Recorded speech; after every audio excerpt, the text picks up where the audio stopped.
Ndewonu Igbo ndị ọma ndị nke m. Kedu ka unu mere? Hello my amazing Igbo language learners. How are you all doing?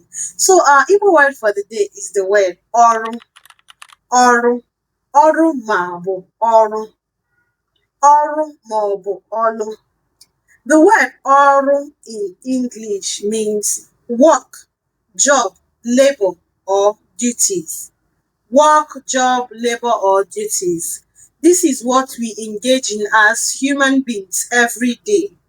Both adults and children engage in different kinds of work, be it domestic or professional work. Ọrụ nwere ụzọ dị iche iche ndị mmadụ na-arụ ya. Professionally a na-arụ ọrụ, domestically a na-arụ ọrụ, ma nwata ma okenye na-arụ ọrụ. Let's see examples how to use ọrụ in a sentence or in a conversation. Ọ na-aga ọrụ. Nke mbụ, ọ na-aga ọrụ. She or he is going to work. Ọrụ dị mma. Work is good. Ọrụ amaka. Work is beautiful. Kedu ka ọrụ dị?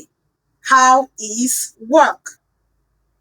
These are some of the examples I can give today. There are many others that you also can provide for us in the comment section. I hope you've learned something new today. Ensure to use this in conversations and sentences going forward as an Igbo language learner. Don't forget to like, share, and subscribe to this channel and so that you don't miss any of our updates.